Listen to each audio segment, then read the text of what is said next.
Bueno, pues hoy ha venido a Gastroser un tipo al que le tenía muchas ganas, un tipo polifacético porque es actor, es rapero, es director de teatro, es deportista de élite y empresario de hostelería.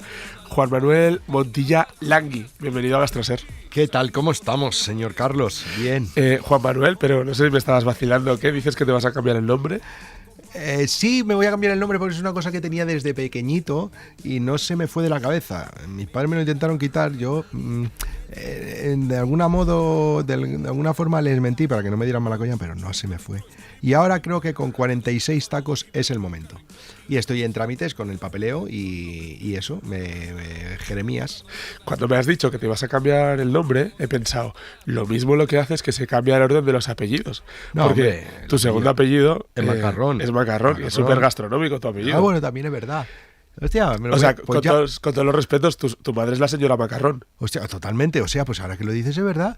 Pues estoy a tiempo, porque ya que voy no tengo que volver a hacer el traspapeleo, sabes que la burocracia, y ya voy con Jeremías Macarrón. Que no, hombre, qué mentira, ¿cómo voy a poner de nombre? Voy a decir que sí, porque es que luego no digo las mentiras, no digo no, que es mentira, y se quedan por ahí en el aire. Claro. Me gusta mucho. Hay que desmentir. No, pero lo de Macarrón es verdad. Efectivamente, Juan Manuel Montilla Macarrón. Pero es verdad que normalmente no se menciona ese segundo apellido. Ese segundo apellido, y encima de pequeños ya éramos muy crueles, ¿no? Los pequeños, Macarrón, la risa, Macarrón, Sí, había un poco de... Bueno, cuando eres pequeño, ¿no? Macarrón, jeje. Los macarrones morelan mucho, ¿no? ¿Y qué tal? ¿Se le dan a tu madre los macarrones, ya que estamos hablando de eso? Bien, no es su plato fuerte los macarrones, pero bien. ¿Cuál es el...? Bueno, los cociditos madrileños que prepara la vieja morelan mucho, molan mucho. Muy bien. Oye, a lo tonto, repasando un poco tu trayectoria, has hecho muchas cosas que tienen que ver con la cocina, ¿no? El Chiringuito de Pepe. Es verdad, Donde comen dos. Es verdad, Y ahora la Tasca del Langui, Pues sí, al final, bueno, creo que también tiene todo un poco continuidad, porque yo cuando empiezo a hacer el Chiringuito de Pepe, ahí empiezo ya un poco con la gastronomía, con la alta cocina. ¿Ah, sí? Me empezó a... Eso te picó. Eso me picó, me empezó a despertar. Y es verdad que ya había ido a algún restaurante un poco, pues eso, un restaurante fusión. Pero ahí en el Chiringuito de Pepe es cuando empiezo yo a acercarme más a la cocina fusión y a tocar más la gastronomía en ese modo. Encima teníamos un chef allí que era el que venía a preparar los platos y a emplatar para las secuencias que teníamos un poco pues de Santi Millán, ¿no? que hacía del chef con estrella Michelin. Y claro, yo me lo comía todo. Encima el tío lo curraba guay, que intentaba que no se enfríe, tío. Y yo me ponía las botas. Y ahí empecé a descubrir un poco la gastronomía. Y de ahí empezó luego Donde Comen Dos, que Donde Comen Dos al final el director Curro Velázquez, que fue el creador del Chiringuito Pepe, guionista y original del Chiringuito de Pepe, que también, bueno, es guionista y director de otras películas como Que baje Dios y lo vea, las que he participado, Cuerpo Escombro y tal. Pero es verdad que fue él el que... Ostras, tío, ¿por qué no hacemos algo con Pablo Pineda? Y tal. Y él fue el que dijo, Clean, porque a él también le gusta mucho la gastronomía y la cocina fusión, y fue él el que dijo, ya, se me enciende la bombilla. A ti te gusta comer como nadie, a mí también. ¿Por qué no haces un programa, hacemos con Pablo un viaje de gastronomía y de amigos y vamos a los restaurantes Michelin? Y dije, buah, tío. Entonces fue un poco por ahí porque él y yo coincidimos en eso. Y ahí también fue donde se me despertó, haciendo donde comen dos, la idea de hacer la Tasca del Langui. Al final comiste mucho mejor en el Chiringuito de Pepe, en el rodaje, que en el Truco del Mango, ¿no? Porque en el Truco del Mango solo coméis shawarma. Es un poco... Truco del Mango, solo shawarma, y ahí yo no era muy gastronómico. Era un chaval muy jovencito. Era Barcelona, ¿no? Era Barcelona, rodamos en Barcelona, sí. Un chaval muy jovencito, con 20 y pico añitos, y ya montado en la ola del rap, encima mi primera peli, Truco del Manco, ¿no? Con esos tintes sociales y de nuestra cultura hip hop y demás. Y no, ahí era pues eso, a rapidez. Es verdad que siempre también he sido sibaritas, que me gusta, soy de paladar fino, ¿sí? Pero no como ahora, no disfrutaba las mieles, no, yo me comía eso, pues iba un shawarma, que también lo disfrutas, o una hamburguesina rápida y venga a rodar a esto, a lo otro. Sí. Bueno, ahora hablamos de todos estos proyectos con un poquito más de pausa, pero hace unas semanas estuve en Málaga y fui a la tasca del Langui. ¡Qué bien! A comer, sí. Me pedí el croquetón, Oh. el pepito tuneado. ¡Ah, qué bueno! Las gildas, que le estáis dando muy fuerte a las gildas, ¿no? Le estamos dando muy fuerte a las Una gildas. por comunidad autónoma, Total, prácticamente. total, sí. ¿Cómo nace la idea de crear este local? Pues ese local nace de la idea de eso. Cuando yo hacía Donde Comen Dos, Sí. pues de repente dije, hostias, tío, cómo mola. Al final yo no paro de currar. Llevo desde los 21 añitos currando. La edad que tengo ahora, la gente que me para por la calle, esto de alguna forma, tío, podemos crear un punto de encuentro donde se junte la gente y deguste algo rico, ¿no? Y empecé a darle vueltas, ¿qué hago? Algo más familiar, algo más para críos. Y yo vivía por aquel entonces aquí en Madrid. Y dije, ¿y si monto? Llegué a verlo, ¿eh? ¿Y si monto una cadena? Eran como unos mini estadios de fútbol por fuera, pequeño, ¿no? Porque tú ves marcas como McDonald's o KFC, etcétera, ¿no? Sí. Que van por la carretera y parece que los han cogido con la grúa y los han puesto, ¿no? Entonces era como, yo lo veía, decía, mira, estoy viendo aquí y hay un mini estadio pequeñito y donde dentro pues haya un campo de fútbol en medio, de 3 contra 3, con otras actividades deportivas de fútbol. Yo estaba muy involucrado con mi asociación, el club de fútbol que Pamendito, que dábamos becas a los chicos y demás, y era como, y aquí poder degustar más comida food truck, ¿no? Más hamburguesas, unos perritos, tal, pero que los chicos vengan aquí y se te puedan quedar un buen rato a jugar, a hacer deporte y demás. Con pantallas, poder ver partidos, etcétera. Y eso era una liada bastante tocha, ¿no? Empecé a darle vueltas y dije, bueno, llegué a ver cosas locales. Soñaste a lo grande, ¿eh? Sí, soñé a lo grande, pero empecé a visualizarlo y a verlo. Y de repente vino pandemia y me fui a Málaga a pasar la pandemia. Y ya ahí estuve barajando la idea de quedarme ya en Málaga a vivir, ¿no? Y desde ahí moverme. Y fue como, ostras, tío, realmente a mí lo que me molan son las tascas.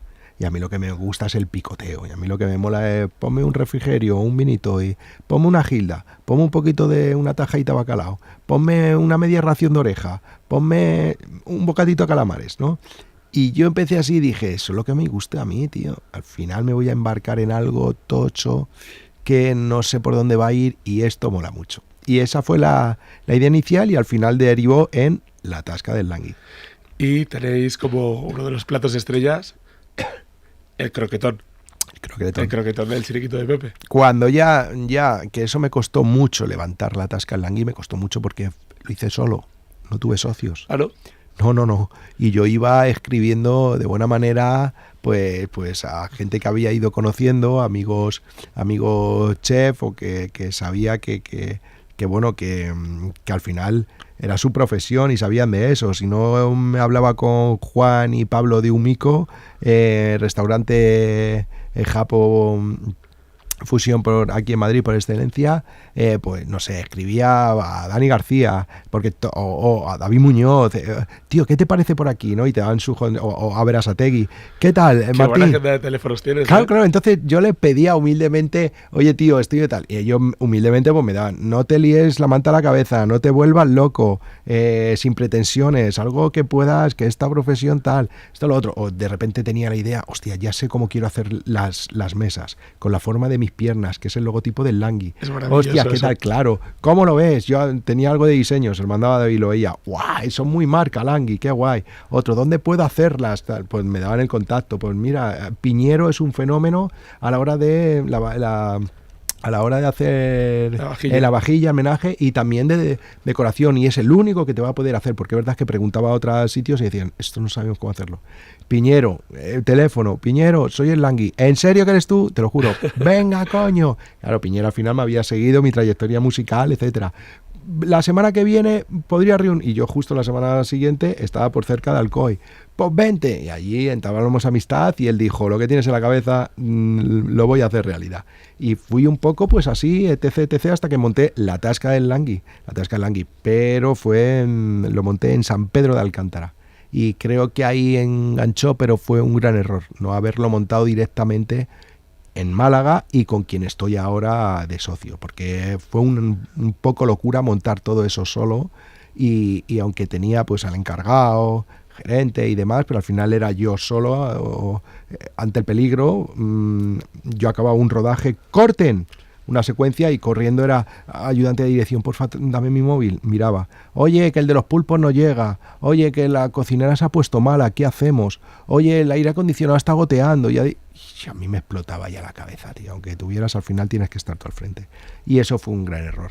Entonces yo estaba ya cansado, el proyecto era bonito, funcionaba, pero se me estaba yendo de las manos, y llegó la oportunidad de asociarme con el grupo Baluarte, que lo componen de Málaga, que lo componen las tabernas del Pichi de Cádiz, que son tabernas gaditanas en Málaga, que ya llevan un tropecientas, han tenido una crecida en poco menos de 2 años brutal, y el asador Iñaki, el asador de carne por excelencia allí en Málaga, y ellos dos son socios, y montaron el grupo Baluarte para gestionar todo su negocio, los Pichi de Cádiz y el asador y la despensa.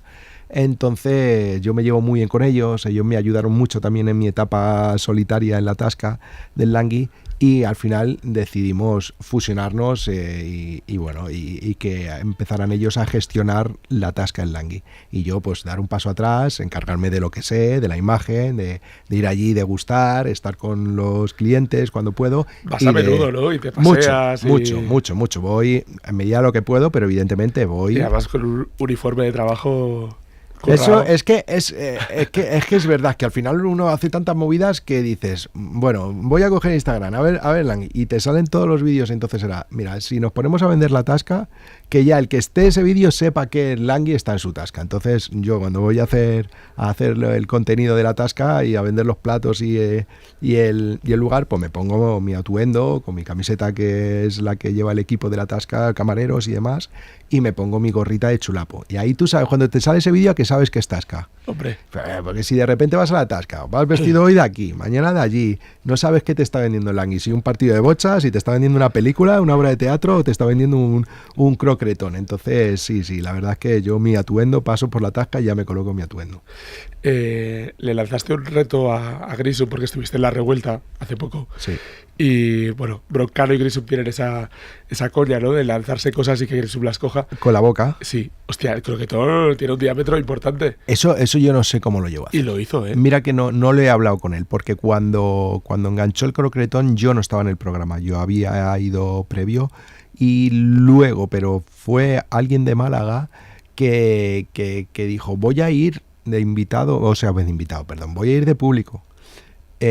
¿Me das un croquetón y se lo llevo? Y dije, ¿en serio que vas? Venga, toma. Preparamos un croquetón en su tupper y dije, toma, hice el vídeo, bueno, a ver si Grison lo engancha con la boca.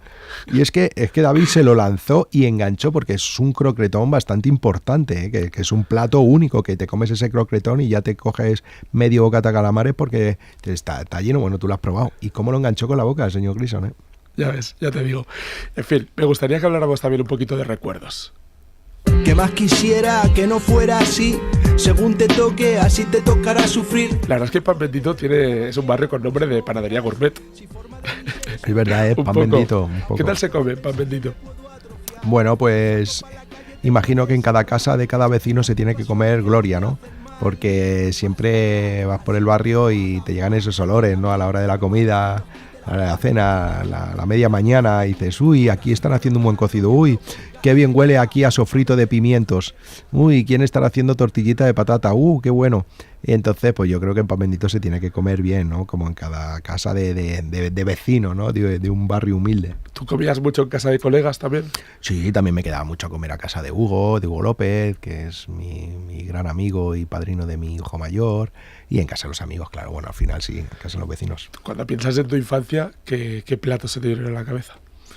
Uy, cuando pienso en mi infancia, ¿qué platos se me vienen a la cabeza? Pues sobre todo el arroz, la paella, que me ha gustado mucho desde siempre, mi madre hacía muy buena paella, el cocidito, los filetes rusos que me hacía mi madre, porque me los hacía chiquitines, me gustaban mucho, a mí eran chiquititos, que es espectacular, muy chiquititos, y aplastaditos, ¿sabes? Tampoco muy gordos y chiquititos, y con ese tomatito que hacía ella natural, ¡guau! Espectacular.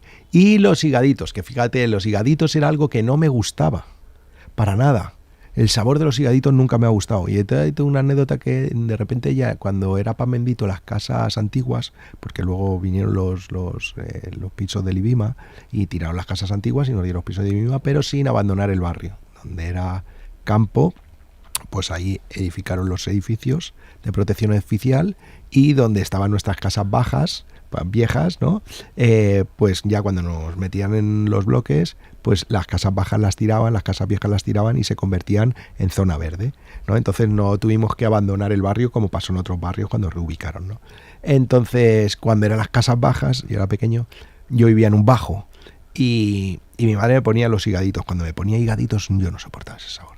Y cuando se iba, yo me levantaba con mi pequeña agilidad y tiraba los higaditos, que eran gachitos pequeños, por detrás del sofá todo el rato.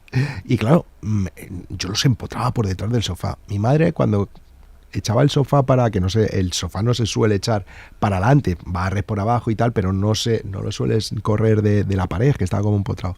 Pues cuando ella ya lo quitaba para hacer una limpieza un poco, de repente decía, ay, ¿quién tira piedras? ¿Por qué hay piedras aquí? Está duro, eso como una... ¿Por qué piedras? Y como estaba la ventana y siempre la gente pasaba y tal por la ventana, alguien viene, los niños tiran piedras, hasta que mi madre vio y se dio cuenta de que esto huele y esto es comida, esto no serán los higaditos que... Pero ahora ya los higaditos ya me gustan, ¿eh? Ahora ya sí, higaditos encebollados, un poquito, sí, gloria. ¿Y había algún bar, o algún restaurante, alguna tasca que estuviera guay para ir a comer algo? O la hay ahora, vamos. Yo he estado por la zona de Vistalegre, pero por Pan Bendito la verdad es que no he estado. Sí que lo que veo es que hay mucho sitio tradicional, mucho comercio de barrio, que en otros sitios de Madrid ya son todo franquicias. Es como que echo de menos eso que sigue habiendo en Carabanchel. Bueno, pues sí, al final es eso, los sitios de barrio de toda la vida, que al final, si no de una forma o de otra es el mismo propietario, pues a lo mejor es una generación, la generación siguiente, o alguien que al final lo ha traspasado, pero se ha quedado con el negocio, con el nombre y ha intentado clavarlo. Es verdad que hay veces, ya no digo en Pan Bendito y en Carabanchel, digo en general, que vas a bares y dices, hostias, se podría lograr, aun siendo una cocina humilde, se podría lograr muchas cosas, ¿no? Que es lo que se pretende en la Tasca del Langui, ¿eh? La Tasca del Langui no es a pensar que, bueno, a ver qué precio, no, es una tasca y que está colocada en Málaga, que muchos preguntan, ¿la Tasca del Langui dónde está? La Tasca del Langui está en Málaga, que no está en Madrid, es una tasca madrileña en el corazón de Málaga, con aires del sur. Pero lo que digo, que al final se puede cuidar el producto y se pueden hacer cositas sencillitas pero majas, con cariño. Y hay a veces que falta, ¿no? En los barrios de repente te encuentras, hostia, me voy a entrar porque es el de toda la vida que se han dejado hacer. Igual que te metes en bares de toda la vida que siguen haciéndote la tortilla Gloria, que las 4 cositas que tienen las tienen perfectas, esos higaditos encebollados, ¿no? Y dices, cuidado. Y sí, en el barrio pues sigue habiendo algún bar que otro, o el bar de la Carmen, que te hace una tortilla de patata como en ninguna tortilla de patata de la zona, ¿no? Ahí te lo puedes comer ahí en el mismo pan, ven. Yo a lo mejor paso y por la ventana digo, Carmen, un bocata de tortilla, pero partes por la mitad, echamos un poquito de alioli. Y es gloria bendita la tortilla de la Carmen, pero sí, ¿no? Luego hay un poquito más alejado del barrio que está el La Cisclo, que La Cisclo estaba en el Camino Viejo de Leganés y era un bar, marisquería, pero de barrio, que molaba mucho antiguamente, yo era muy pequeño. Y al final eso se dejó y los hijos, la siguiente generación lo cogieron y lo han abierto en Avenida Los Poblados, cerquita del barrio, y es un sitio guay, muy guay, que si quieres comer un poquito Gloria, pues te vas al nuevo Ciclo, que ahí se come muy bien. Oye, en el truco del banco, tú trabajabas en un mercadillo, tu personaje, dijéramos. Mi personaje, bueno, mis padres, tus padres, los padres del personaje tenían un puesto. A otras cosas. Yo me dedicaba a otras cosas, pero de vez en cuando iba al mercadillo, sí. ¿Eres más de mercadillo o de supermercado? Hombre, al final el color que tiene un mercadillo, el aroma que tiene un mercadillo, el sonido que tiene un mercadillo, el color que tiene un mercadillo y la gente que tiene un mercadillo, siempre va a estar por encima de al final de un centro comercial, ¿no? Un grande, tocho. ¿Verdad que el centro comercial, no? Al final, pues eso, el calorcito premia, ¿no? Y dice, hostia, y cuando hace calor, pues el aire acondicionado.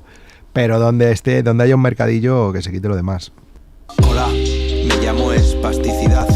Me flipa esta canción, Langui. Me emocionó mogollón. Me alegro, a mí también. Casi lloro cuando la escuché por primera vez. ¿Sí? Además de que me encanta KCO y claro. que estuviera ahí, pues también. Estuvo guay. Pero, ostras, es como que te abriste, contaste algo muy íntimo, ¿no? Algo muy duro en tu día a día. Sí. Y además de una forma muy poética, muy bonita. Yo creo que sí. Hacía tiempo que no...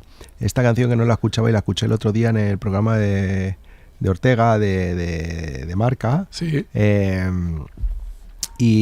Ostras, hoy no me va a pasar, pero ha llevado tanto tiempo sin escucharla y estábamos hablando de deporte, de deporte adaptado, de la bocha, para Olimpiadas, de todo un poco, y puso la canción, la puso entera además, y que es larga, y arranqué a llorar, tío, y no pude evitarlo, dije, ¿qué está pasando?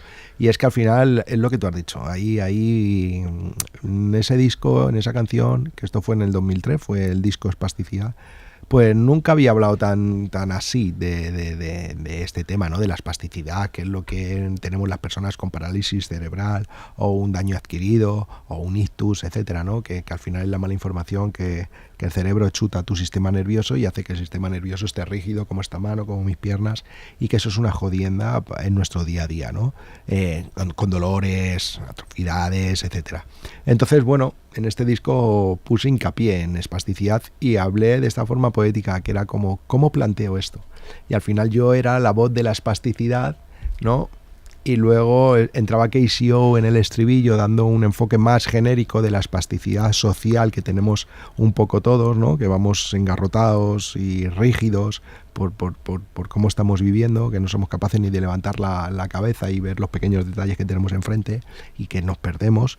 Y luego el último párrafo era mi hijo Hugo rapeando, representando a esa persona con discapacidad, ¿no? Que podía ser yo o podía ser cualquier otra persona, ¿no? Diciendo, muy bien, espasticidad, me ha quedado claro quién eres, que se lo decía a mi voz, que era la que representaba la espasticidad, de te voy a hacer esto y te voy a hacer esto y te voy a anular, y lo que te va a pasar en tu día a día es esto. Y él llegaba y decía, vale, me ha quedado claro lo que es la espasticidad, pero ahora te voy a dejar yo claro unas cosas también. Lo que me voy a esforzar, no quiero ser un simple espectador, pipipi, hostias, y los pelos de punta. Es emocionante, la verdad. Lo cuentas con mucha crueldad, pero también con mucho entusiasmo al mismo tiempo.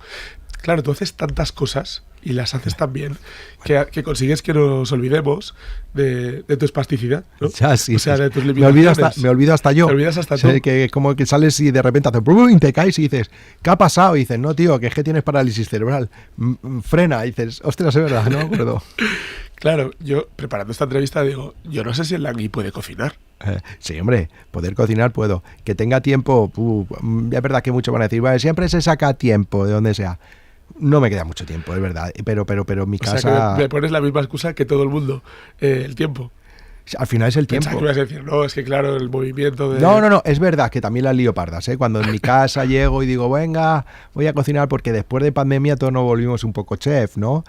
Durante la pandemia nos volvimos chef y ya se nos quedó un poco ese resquemor. Y es verdad que yo veía los vídeos de Muñoz, de David, y decía, hoy voy a replicar esto. Y me empecé a replicar todos los vídeos, entonces gozaba. Pues la familia era como, ¡ay, qué bien, qué rico vamos a comer hoy! Pero yo necesito 30 pinches a mi lado.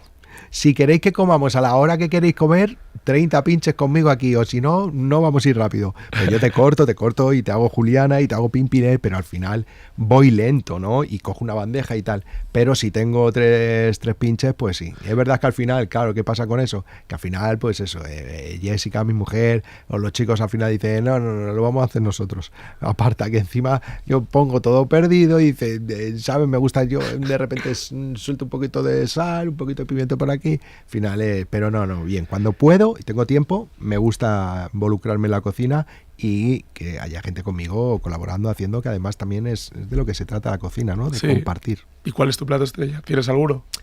En mi plato estrella, bueno, hubo una temporada que se me daba muy bien y me sabían que te cagas la ropa vieja. Lo que sobraba los garbancitos del cocido y demás, tal, pues me hacía unas sartenes espectaculares. De repente, pues le incorporaba cositas. Pues hoy lo voy a hacer con setas, hoy lo voy a hacer con morcilla de Burgos o con unas patateras, hoy a la importancia. Entonces, hacía unas mezclas ahí de una ropa vieja bastante importante y se me quedaron unas sartenes bastante curiosas. Un poco también relacionado con el tema de la discapacidad o de las capacidades diferentes, no sé muy bien cuál es el término término. Como tú quieras, porque todo el mundo damos un término y al final es verdad que bueno, en este mundo lleno de etiquetas tenemos que ponerlas, ¿no? Pero como quieras. Bueno, la pregunta iba por el tema de que yo tengo un bebé y el año pasado me lo pasé yendo a restaurantes y viéndomelas para cambiarle el pañal en el baño, porque en la mayoría no hay cambiador para pañales. Y yo decía, joder, esto es una puta discriminación contra las personas de menos de un año que, como no pueden usar el baño normal... Si vas a decirlo por la tasca, yo no sé si hay en la tasca o no. No lo decía por la tasca, lo decía por ti como cliente de restaurantes. Creo que sí hay en la tasca, pero es verdad, cierto es. O sea, tu experiencia yendo a restaurantes... Mi experiencia es que al final vamos todos muy acelerados. Hasta yo, ¿vale? Y soy una persona con discapacidad que dice, mi restaurante tiene que estar... Pero al final vas tan acelerado que no piensas en los demás. Y ese es el gran error que cometemos todos, hasta las personas con discapacidad. Miramos la nuestra y no miramos la de enfrente. Yo hago un concierto o estoy haciendo un proyecto audiovisual y a veces te olvidas de decir, no, esto tiene que ir subtitulado, ¿no? Y haces un vídeo en Instagram y dices, perdona, no, con sus títulos, ¿no? Miras tu ombligo y te cuesta mirar el de los demás y la dificultad de los demás, y es lo que nos pasa, ¿no? Y a mí me ha pasado cuando llega a restaurantes, sobre todo aquí en Madrid Centro, venga, voy a tomarme algo y al baño. No hay baño, señor, está abajo. No hay ascensor, escaleras abajo, escaleras, y casi todos los restaurantes o establecimientos del centro de Madrid. ¿Por qué? Porque son antiguos, porque tienen la normativa antigua, entonces no tienen por qué cambiarlo, no tienen una licencia nueva. Si tienen licencia nueva ya sí, pero la mayoría son todo licencia antigua que van traspasando locales, y claro, y a día de hoy dices, se me hace imposible, ves a una persona con silla de ruedas y se le hace imposible llegar, se tiene que meter a un establecimiento como el Corte Inglés en un momento pero está en un bar disfrutando y dice, no señor, es que no, pero le ayudamos a bajar entre tres. Ya, pero ¿por qué tienes que ayudar a esa persona entre tres? Y entonces, al final, son muchas las circunstancias que hacen que no esté. Pero te digo en esto, como te digo con lo tuyo, con una simple un cambiador en un baño para un crío o una cría, ¿no? Juan Manuel Montilla, acá en Langui, rapero, actor, personaje de excepción. Qué serie tan chula, o qué documental, qué programa tan... Cómo moló, macho, cómo moló con Pablo Pineda. Estuvo súper bien, sí. Ese es un regalazo. Son de cuando haces cosas que molan, proyectos que molan, y dices...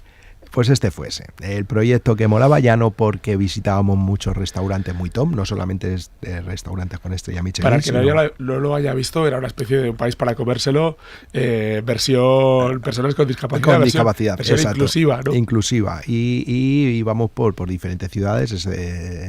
También visitamos algún país, alguna ciudad europea. Bueno, en Italia, en Roma. Con el Papa, ¿no? Es verdad, con el Papa. Pero el regalazo fue poder hacerlo con Pablo Pineda. Eso para mí fue lo más. ¿Y dónde comiste mejor?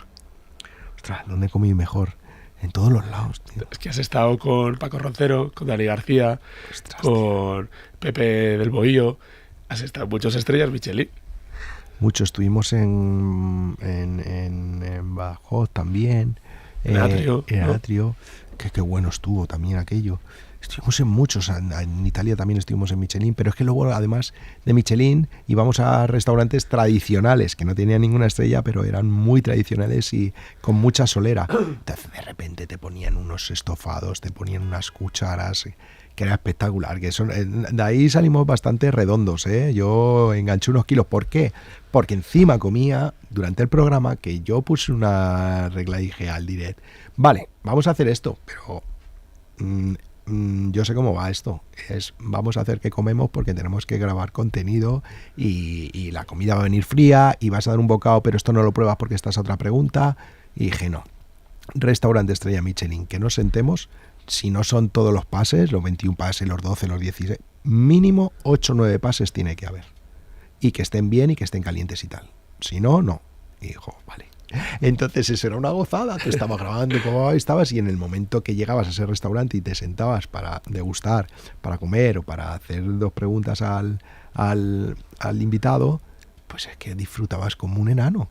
Y luego la mayoría de veces pues te decía el chef, vente luego por la noche y ya te degustas la carta entera, ¿vale? ¿Sí? Venga, y decía, pues venga, entonces era un atracón diario. Ostras, Langui, qué bien te lo has No, montado, me lo monté muy bien, estuvo muy guay, muy guay. Ahora eres deportista de élite. Parece raro y cuando me lo dicen me abrumo un poco, me hago una arruguita, digo, no digas eso, que no, yo no soy nada.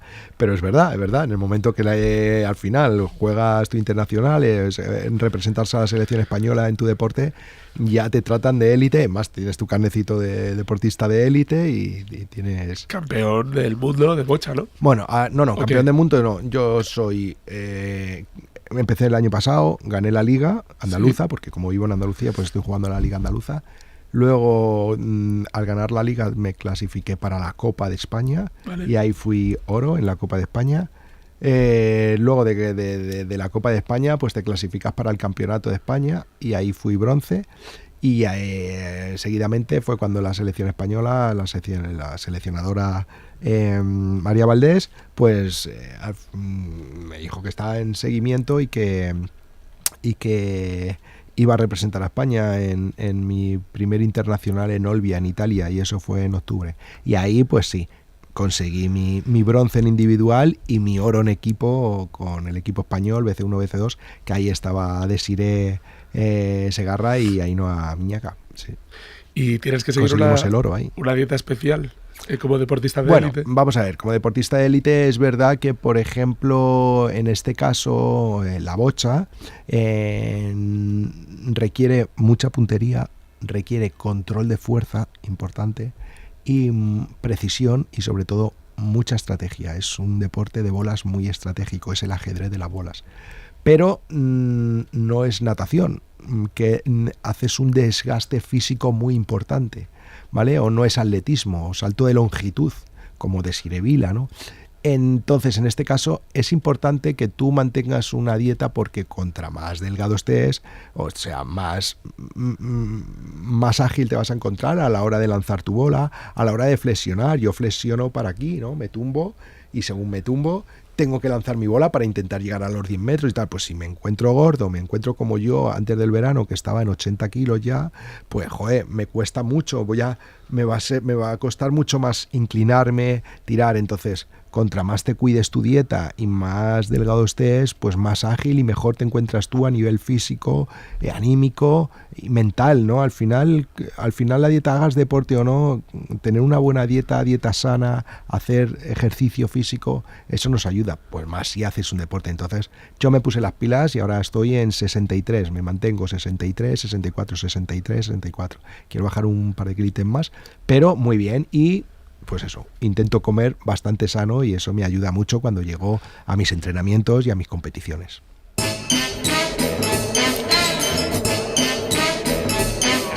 En 2026 vuelve la excepción. Ostras, vuelve la excepción, Concierto de la señores. excepción en junio, ¿no? En junio, el 27, bueno, esto hay que decirlo, es una juntada La Excepción, mi grupo por bandera de rap. Llevamos desde el 2019 sin hacer gira, hicimos una gira en 2019 aniversario y no hemos vuelto a girar. Es verdad que como grupo nos hemos subido, pero para colaborar en conciertos memorables como ha sido el 30 aniversario de SFDK o algún concierto de Canijo de Jerez o alguna colaboración. Pero lo que es gira, lo que es el grupo en el escenario y girando, no. Entonces, pues bueno, nos juntamos cuando podemos, no hemos hecho un disco, lo que estamos haciendo es sacar singles, ¿no? Pues, oye, Antonio, yo voy a estar en Madrid, pues yo también, venga, Daco, ¿qué producciones musicales tienes? Pues esta, elegimos, nos metemos y grabamos. Y todo aquel que quiera escuchar temas nuevos los puede escuchar desde mi cuenta de Spotify, de YouTube, etcétera. Y de repente los fans pedían, tío, concierto, gira. Entonces es verdad que el 2026 lo tenemos un poco loco de fechas cada uno y de proyectos, pero hemos decidido juntarnos y hacer el 27 de junio en Madrid, la Sala Riviera, que es muy importante para nosotros esa sala. Entonces, sacamos el cartel y es verdad que agradecemos porque en días ha volado ha volado las entradas, ya no hay entradas para el 27, pero hemos abierto una nueva fecha al día siguiente, que es el 28 de junio de 2026, la excepción en Madrid, así es que todavía hay entradas a adquirirlas, pero que van a volar prontito, pero es un concierto memorable con un montón de invitados, las canciones clásicas y míticas de la excepción más los temas nuevos. Gambas al Pil Pil. Va a caer, Gambas al Pil Pil, Jambo Una Loco, canción Beso y en la todo. que no habláis de Gambas al Pil Pil. No, es verdad, no hablamos de Gambas al Pil Pil, pero es verdad que como bajábamos mucho a Andalucía, a San Pedro de Alcántara, que yo al final, la madre de mis dos primeros hijos, Rocío, pues era de allí, la conocí allí, pues claro, la Peñita, el Compás y la excepción bajábamos con 18 años de vacaciones allí, ahí es muy típico en Málaga, las Gambas al Pil Pil, y el Antón fue quien puso ese nombre a las Gambas al Pil Pil, a esa canción. Muy bien. No sé si habrá más tascas del Langui en más sitios. Bueno, esperemos. Por ahora ya sabéis, la tasca del Langui en el corazón de Málaga, en el barrio del Welling, mítico barrio de Málaga. Pero pues con ganas de abrir más tascas y de expansión y sobre todo subir a Madrid, que lo piden mucho. Al final es mi ciudad, Madrid, y cada vez que estoy por el Rastro, por la Latina, degustando, pues la peña es como, y la tasca ha ido a Málaga, estuvo guay, a ver si voy a Málaga y voy. ¿Cuándo la abres en Madrid? Entonces, bueno, esperemos. Por ahora va bien, el recibimiento es bueno, la gente disfruta mucho de los que se acercan a la tasca, de los productines que allí ponemos. Entonces, que vayamos por esa línea y a ver qué sucede. Langui, un placer hablar contigo. Muchas gracias por haber venido. Pues lo mismo digo, señor Carlos Cano, porque también te podías cambiar el nombre como yo, ¿no? ¿Qué voy a hacer? Jeremías Cano. Claro, Jeremías Cano, tío. Gracias, Langui. Nada, a ti, macho. Échate para allá.